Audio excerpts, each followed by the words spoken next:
Bubbles are self-limiting because they are pyramid schemes. What pyramid schemes do is create virtual wealth through speculation. People simply agree that an asset should be worth more and more and more. The asset stays the same, but people's perception of its value changes. So there is the perception of an enormous increase in wealth, in value, but there is no actual increase in value. Bubbles continue until the greatest fool has been fleeced. The person who was the most aggressive speculator has committed their money. Then the bubble goes into reverse, it bursts. So the only people who make money in any kind of pyramid scheme are the people who get in early and out early. The people who are still part of it for too long lose everything, and they usually lose it quite quickly. So, caveat emptor, let the buyer beware.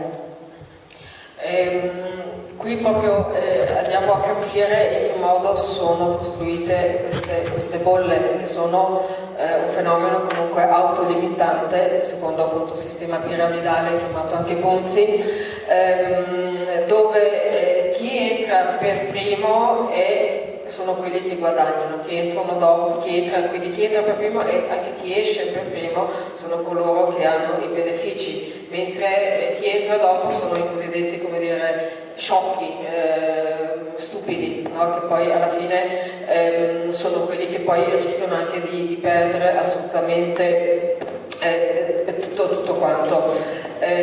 Quindi è come se fosse una delega a chi compra e non a chi vende, questo è il senso anche di caveat emptor.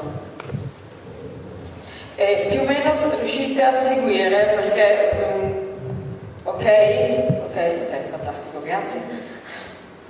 So markets are not rational and they're not efficient. Economic theory tells you that they are, but they really are not. It's not the conditions of a particular industry that sets prices. So it's not supply and demand for oil, for instance, because prices are set by perception, not by reality. They don't reflect the fundamentals because most people don't have any idea what the fundamentals even are. They don't have any real information. What they're doing is chasing momentum. So when prices rise, more people buy, prices rise more, and more people buy, and prices rise more. So this is positive feedback on the way up, driven on the way up by greed and hope.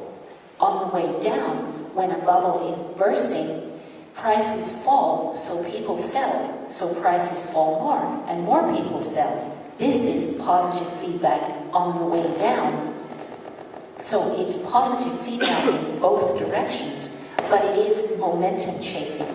On the way down, the declines are driven by fear, and financial contagion is only the spread of fear from one asset class to another, or one country to another in the case of sovereign debt default.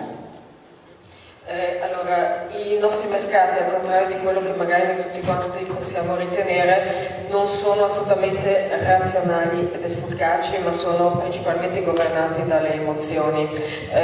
Quindi, per esempio, più persone comprano, più i prezzi aumentano, ma anche più persone vendono, più il tutto ha la sua influenza. Quindi non c'è assolutamente un'informazione di tipo veritiero, ma sono sulla curva di salita, sono innanzitutto governati da speranza e magari anche da avidità, mentre sulla parte discendente invece in genere è proprio l'emozione della paura che porta a tutto ciò.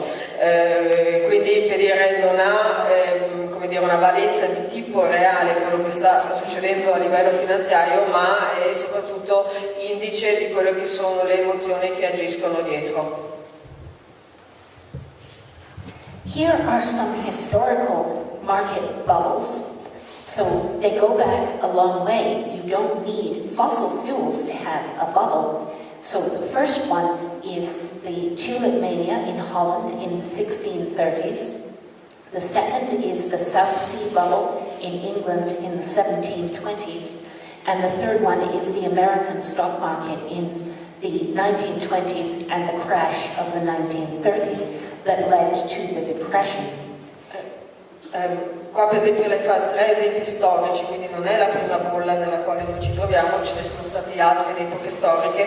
Parla della prima, che è stata la bolla dei tulipani in Olanda, 1608, e poi quello dei mari del sud invece in Inghilterra, 1722, e poi la grande bolla negli Stati Uniti che poi è confluita nel fenomeno